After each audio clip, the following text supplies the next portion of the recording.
우리 사람은 누구나 마음의 지배를 받습니다.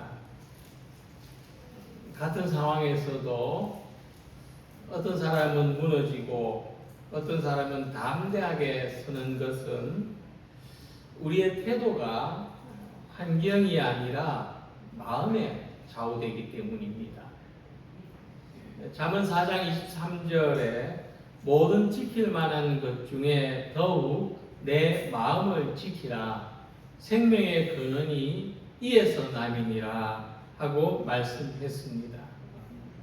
그래서 사도 바울은 제자 디모데에게 우리의 마음에 대한 매우 중요한 가르침을 전합니다. 하나님이 우리에게 주신 것은 두려워하는 마음이 아니다라는 말씀입니다. 더 나아가서 하나님은 우리에게 능력과 사랑과 절제하는 마음을 주신다고 하는 것입니다. 바울이 이 말씀을 디모데에게 전할 당시에 디모데는 외부의 박해와 또 자신이 가진 부담으로 위축될 수밖에 없는 상황이었습니다. 그러나 바울은 디모데의 상황을 바꿔주려고 하기보다 디모데의 마음을 바르게 잡아줍니다. 우리는 무엇을 어떻게 해야 될지 두렵고 혼란스러울 때 하나님이 우리에게 주시는 마음을 구하고 하나님이 주시는 마음을 굳게 붙잡아야 되겠습니다. 기독교 영성에서는 우리가 가지는 이 마음은 세 가지의 다른 기원이 있고 각각의 특징도 다르다고 말합니다. 첫째는 사단과 같은 악한 영이 주는 마음이 있습니다. 요한복음 13장 2절에 마귀가 시몬의 아들 가룟 유다의 마음에 예수를 팔려는 생각, 마음을 넣었다고 했습니다. 악한 영은 선한 일을 해방하게 합니다. 하나님으로부터 멀어지게 합니다.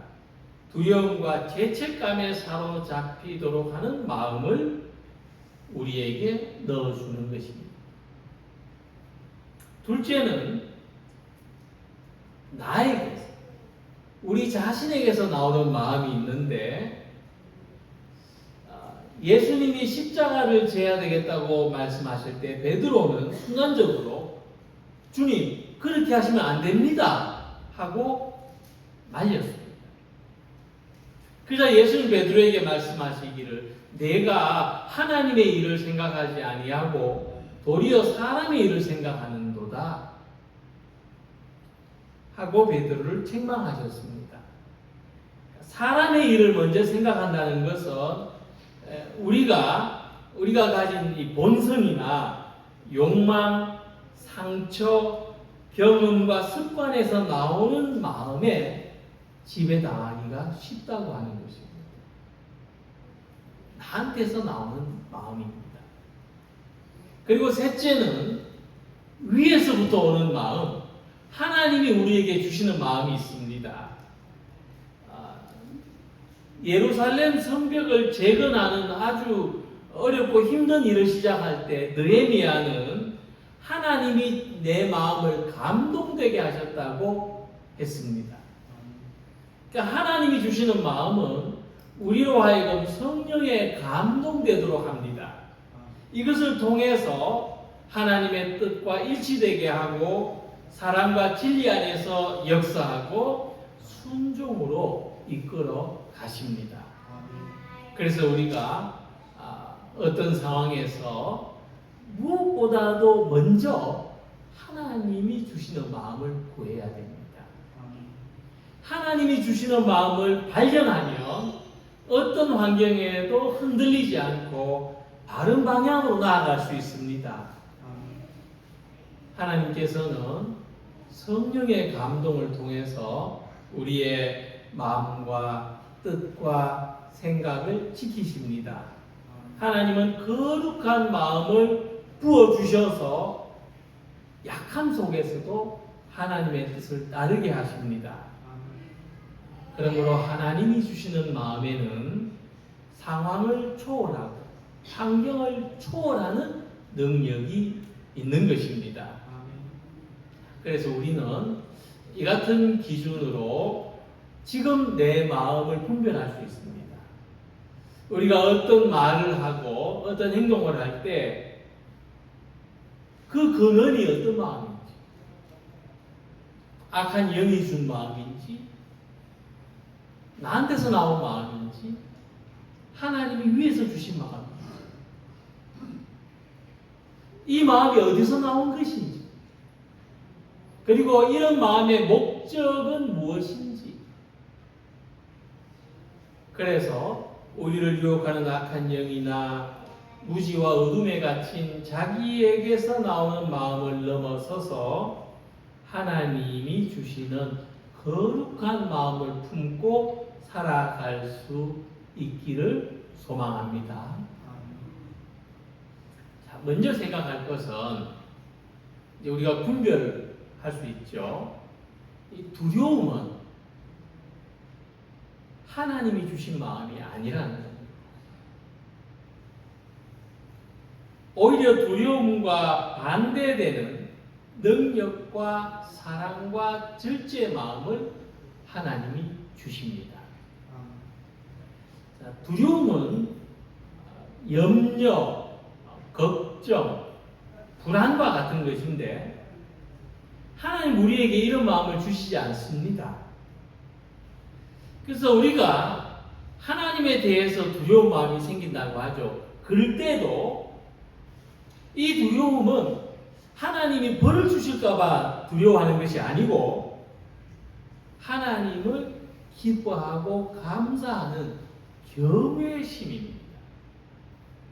거룩한 두려움입니다. 자, 하나님을 두려워하기만 하는 것과 하나님을 경외하는 것은 완전히 다른 마음이라는 것을 알아야 되겠습니다. 그래서 우리가 두려워하는 마음을 가지면 아무것도 할 수 없습니다. 예수님이 붙잡히실 때 제자들이 다 도망했죠. 두려웠기 때문에 그렇습니다. 그들은 아무것도 할 수 없었습니다. 그래서 우리가 만약 어떤 일 때문에 사람을 피하게 되고 숨거나 도망하게 된다면 이런 마음은 하나님이 주신 마음이 아니구나 하는 분별을 하시기 바랍니다. 그래서 하나님이 우리에게 주시는 마음은 먼저 능력입니다. 근데 이 능력은 단순한 힘과는 다릅니다. 어떤 상황에서도 하나님을 의지할 수 있는 힘입니다. 내적인 힘이죠. 하박국 선지자는 이렇게 노래했습니다. 주 여호와는 나의 힘이시라. 나의 발을 사슴과 같게 하사 나를 나의 높은 곳으로 다니게 하시리로다. 사슴의 발을 보신 적 있습니까? 이 사슴 발은 약하고 가냘픕니다. 근데 이 사슴은 이 연약한 발로 가파른 절벽을 다닙니다. 이 가파른 절벽을 다니는 것은 이 호랑이나 사자같이 이렇게 힘센 발이 아니라 가냘픈 사슴 발입니다. 그러니까 하나님을 의지할 때 우리의 가냘픈 발로도 위태로운 길을 갈 수 있고 험악한 골짜기를 다닐 수 있는 것이 능력입니다. 이런 능력이 내게서 오는 것이 아니라 성령의 감동으로 하나님이 주시는 것입니다. 약한 사람을 강하게 하시고 가난한 사람을 부유하게 하시고 우둔한 사람을 지혜롭게 하시는 능력의 마음을 구하시기 바랍니다. 능력 다음으로 하나님이 주시는 마음은 사랑입니다. 우리에게 능력만 있으면 사람을 다치게 할 수 있습니다. 힘이 너무 세요. 악의 힘이 너무 세요. 악수하면 악수하는 사람마다 손 다칠 수 있습니다. 그래서 하나님은 우리에게 능력과 함께 사랑을 주십니다. 병든 사람을 고치고 죽은 나사로를 다시 살리신 것이 예수님 능력이죠. 그런데 이 예수님이 십자가에 달려 고통받고 죽으셨습니다. 이것은 예수님의 사랑입니다. 사랑은 자기를 희생하게 하고 원수까지도 용서할 수 있는 힘입니다. 그래서 요한 1서 4장 18절에 사랑이 어떤 힘을 가졌는지 이렇게 말씀합니다. 사랑 안에 두려움이 없고 온전한 사랑이 두려움을 내쫓는다. 그래서 우리는 능력과 함께 사랑을 구해야 됩니다. 우리가 가진 능력이나 기술이, 재능이 자기를 과시하는 힘으로만 사용되는 것이 아니라 사랑으로 쓰임받을 수 있도록 희생하고 섬기고 봉사하는 능력이 될 수 있도록 구하시기 바랍니다. 그리고 하나님이 주시는 마음은 절제입니다. 절제는 자기를 다스릴 수 있는 통제력을 말합니다. 이 단숨에 시속 300km로 다닐 수 있는 자동차가 있다고 하더라도 브레이크가 없으면 안 됩니다. 브레이크가 없으면 그거는 죽음의 도구예요. 그래서 절제하는 마음은 자기를 보호하고 다른 사람의 안전을 배려하도록 주신 브레이크와 같습니다. 달릴 때는 달리고 멈춰야 할 때는 멈추게 하는 것이 절제입니다. 두려움은 브레이크가 없습니다. 두려움은 브레이크가 없기 때문에 과식하게 하고 과음하게 하고 지나친 의존에 사로잡히게 해서 중독되게 합니다. 그러나 절제하는 마음을 가지면 고난 앞에서도 규모 있고 단정한 생활을 할 수 있습니다. 그래서 마음은 내 삶을 움직이는 핸들과 같습니다. 우리는 하나님이 주시는 마음을 통해서 성령이 이끄시는 방향으로 움직여가야 됩니다. 불안과 두려움, 염려에 끌려 살지 않고 하나님이 주시는 능력과 사랑과 절제의 마음으로 살아가는 성도들이 되시기를 소망합니다. 자, 그렇다면 두 번째로 생각해 볼 것은 하나님은 왜 우리에게 이런 마음을 주시는가? 왜 능력과 사랑과 절제의 마음을 주시는 목적이 무엇인가 하는 것입니다. 우리가 하나님이 주시는 마음을 그저 우리 자신이 편안하게 살기 위한 목적으로 생각할 수가 있습니다. 그렇다면 이것은요, 명상이나 선과 같은 것을 통해서 얻는 결과와 다르지 않습니다. 사람이 명상하고 선을 하는 목적이나 우리가 성령의 감동, 하나님 주시는 마음을 구하는 목적이나 같아져 버리는 거예요. 그래서 본문은 우리들에게 전혀 다른 방향을 가르쳐 줍니다. 하나님께서 우리에게 능력과 사랑과 절제의 마음을 주시는 이유는 복음과 함께 고난을 받게 하려 하십니다. 그러므로 너는 내가 우리 주를 증언함과 또는 주를 위하여 갇힌 자 된 나를 부끄러워하지 말고 오직 하나님의 능력을 따라 복음과 함께 고난을 받으라. 자, 이 말씀을 통해서 우리 신앙은 삶의 어려움 속에서도 믿음을 지키고 사명을 감당하는 것이라는 사실을 알 수 있습니다. 단순한 평안을 구하는 것이 아닙니다. 믿음을 지키고 사명을 감당하기 위하여 하나님이 주시는 마음이 필요한 것입니다. 특히 바울은 디모데에게 주님의 복음을 전하는 것과 주님을 위해서 갇힌 나를 부끄러워하지 말라고 했습니다. 이 부끄러워한다는 것은 이제 단순히 수치스럽게 여기는 것을 넘어서 이 두려움도 있습니다. 불편하게 여기는 것도 있고 마음을 멀리하는 것이 있습니다. 그러니까 예수님이 붙잡히실 때 제자들이 다 도망갔던 것처럼 바울이 옥에 갇혔을 때도 바울을 멀리하고 떠나간 사람들이 있었습니다. 그들은 두려웠어요. 꺼리껴졌습니다. 나도 바울처럼 옥에 갇히면 어떡하나. 근데 바울은 그것을 다르게 표현합니다. 주님을 위하여 갇힌 나의 삶을 부끄럽게 생각하지 마라. 이 말씀을 우리에게 적용해 보면 우리는 자기가 처한 환경이나 지금의 삶을 부끄럽게 생각할 수 있습니다. 그러나 하나님이 우리에게 주신 마음은 우리가 아프든지 가난하든지 연약하든지 어떤 어려움이나 문제 속에 있든지 그것을 부끄럽게 여기지 마라 하는 생각을 주시는 겁니다. 우리가 자기 삶에 대한 부끄러움이 왜 생기는지를 알아야 됩니다. 사단이 욥을 시험할 때 어떻게 시험했습니까? 고난으로 시험했죠. 고난을 거부하는 마음을 주려고 했습니다.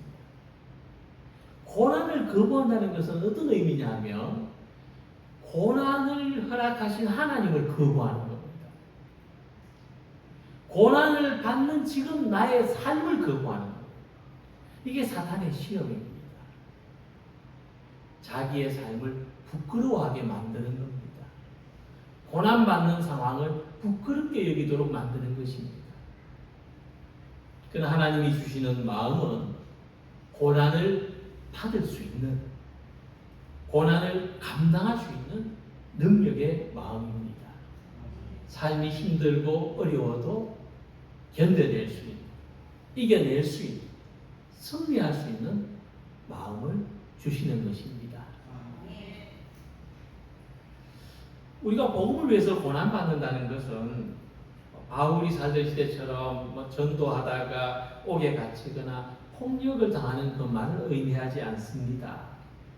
그래서 우리가 이 부끄러워하지 마라, 이 말씀에서 더 많은 영감을 얻습니다. 우리가 믿음으로 사는 것을 부끄러워하지 않으시길 바랍니다. 예수 처음 믿는 사람들은 이 말씀을 잘 이해할 거예요. 나 교회 다니는 사람을 드러내는 것이 부끄러운 일일 수도 있기 때문입니다. 내가 믿음의 사람인 것을 살아가면서 부끄러워하지 않으시길 바랍니다. 사랑으로 참아야 할 때가 있습니다. 인내로 견뎌야 할 때가 있습니다. 눈물로 기도해야 될 때가 있습니다. 그것을 부끄러워하지 마시기 바랍니다. 우리가 살아내야 되는 삶의 문제들이 있습니다. 문제 많은 것을 부끄러워하지 마시기 바랍니다. 우리에게 하나님이 주시는 믿음의 능력이 있고 주님의 사랑이 있고 성령의 절제함이 있기 때문입니다. 그래서 하나님이 주신 능력과 사랑과 절제의 마음은 우리가 비록 작고 연약할지라도 우리가 가진 믿음을 당당하게 드러내도록 합니다. 고난 속에서도 무너지지 않게 합니다. 중간에 포기하지 않고 끝까지 믿음으로 달려가게 합니다. 그래서 우리 모두에게 하나님이 주시는 마음이 있어서 때로는 사랑으로, 때로는 화평케 하는 것으로, 때로는 용서와 화해의 능력으로 살아가는 우리 모두가 되시고 오늘 주어진 삶을 믿음 안에서 강건하게 충성되게 살아가는 성도가 되시기를 소망합니다. 그리고 바울은 저와 여러분들의 삶이 이 사는 것 이 자체가 하나님의 소명이고 하나님께서 은혜대로 주시는 것이라고 말씀합니다. 하나님이 우리를 구원하사 거룩하신 소명으로 부르심은 우리의 행위대로 하심이 아니요 오직 자기의 뜻과 영원 전부터 그리스도 예수 안에서 우리에게 주신 은혜대로 하심이라. 문장이 좀 긴데 달락달락 잘라서 말씀을 드리겠습니다. 이때 바울이 옥에 갇혀 있었습니다. 바울은 하나님 복음을 전하다가 억울하게 옥에 갇힌 것도 은혜입니까? 라고 질문할 수 있었을 것입니다. 하나님이 은혜로 우리에게 삶을 주시는데 지금 이렇게 억울한 것도 은혜로 받아들여야 됩니까? 그런데 바울은 다르게 질문했어요. 우리는 대체로 이렇게 질문하죠. 하나님, 지금 하나님의 은혜가 내 삶에 있습니까? 이렇게 질문하는데 바울은 다르게 질문했어요. 어떻게 질문했느냐 하면 하나님, 고난 가운데 내가 얻을 수 있는 은혜는 무엇입니까? 이렇게 질문했어요. 고난이 은혜입니까? 라고 질문하지 않고 고난 가운데 내가 받을 수 있는 은혜는 무엇입니까? 앞에 질문은 고난을 거부하고 싶은 마음인데 뒤에 질문은 고난을 수용하는 마음. 그래서 바울은 다른 답을 얻었던 거예요. 그래서 우리도 오늘의 삶에서 은혜를 발견하고 싶을 때 하나님께 다르게 질문하시기 바랍니다. 다르게 기도하시기 바랍니다. 아픈 것도 은혜입니까? 가난한 것도 은혜입니까? 고난도 은혜입니까? 이렇게 기도하고 이렇게 질문하지 마시기 바랍니다. 지금 아픕니다. 지금 가난합니다. 지금 고난 속에 있습니다. 하나님이 내게 주시는 은혜는 무엇입니까? 이렇게 질문하시고 이렇게 기도하시기 바랍니다. 분명히 하나님께서는 이 모든 상황 속에서도 우리에게 은혜로 주시는 것이 있습니다. 하나님은 고난 가운데 있는 우리에게 능력과 사랑과 절제하는 마음을 은혜로 주십니다. 사람이 쉽게 착각합니다. 내가 열심히 해서 여기까지 왔다. 내가 믿음이 좋아서 이 정도를 유지한다라고 생각합니다. 그러나 바울은 분명히 말씀합니다. 우리의 행위대로 하심이 아니요 오직 은혜대로 하십니다. 이 고백이 없으면 우리 신앙은 교만해지고 결국 무너질 수밖에 없을 것입니다. 그래서 바울의 말씀처럼 하나님이 우리를 구원하시는 것은 우리의 공로나 노력으로 된 것이 아니고 전적으로 하나님의 은혜입니다. 이것을 깨달을 때 삶에 대해서 전적인 감사가 생깁니다. 거룩한 소명도 은혜입니다. 하나님은 우리를 거룩한 소명으로 부르시고 각자 삶의 자리에서 하나님의 영광을 드러내게 하십니다. 우리를 부르신 하나님께서 이 사명을 감당할 수 있는 은혜도 주시는 줄 믿으시기 바랍니다. 이 은혜는 영원 전부터 계획된 것입니다. 바울은 영원 전부터 그리스도 예수 안에서 은혜를 계획하셨다고 말씀합니다. 그래서 사랑하는 성도 여러분, 고난 가운데서도 하나님의 은혜를 믿으시기 바랍니다. 지금의 삶이 흔들려도 하나님은 우리의 인생 전체를 계획하셨습니다.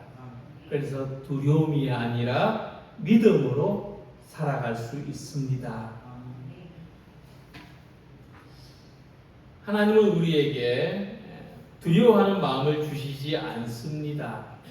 그래서 지금 우리가 느끼는 위축감이나 염려 또 불안이 있다며 이것은 하나님으로부터 온 마음이 아닙니다. 그 대신 하나님은 우리에게 능력과 사랑과 절제하는 마음을 주셨습니다. 우리가 받지 못한 것이 아닙니다. 우리가 미처 발견하지 못한 것입니다. 하나님 우리 안에 이런 마음의 씨앗을 다 넣어주셨다는 것을 발견하시기 바랍니다. 우리 안에 있는 능력의 마음 발견하시기 바랍니다. 그래서 이 하나님이 주신 내적인 능력으로 어떤 상황에서도 믿음을 선택하시고 옳은 길을 걸어가시기 바랍니다. 하나님 우리 안에 주신 이 사랑의 마음 발견하시기 바랍니다. 품고 감당하고 회복하시기 바랍니다. 그리고 하나님 우리에게 주신 절제의 마음 발견하시기 바랍니다.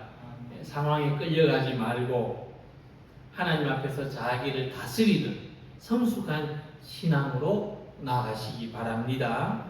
그래서 오늘의 삶이 어떤 모습이든지 이런 삶에 위축되고 부끄러워하고 불안하고 염려하기보다도 삶은 사명이라는 것. 이 사명에 어려움이 없겠습니까? 이 사명을 끝까지 감당할 수 있도록 하나님 내 숨이 있는 순간까지 이 삶을 사명으로 감당할 수 있도록 하나님의 은혜를 구하는 우리 모두가 되시기를 주님의 이름으로 기원합니다. 기도드리겠습니다.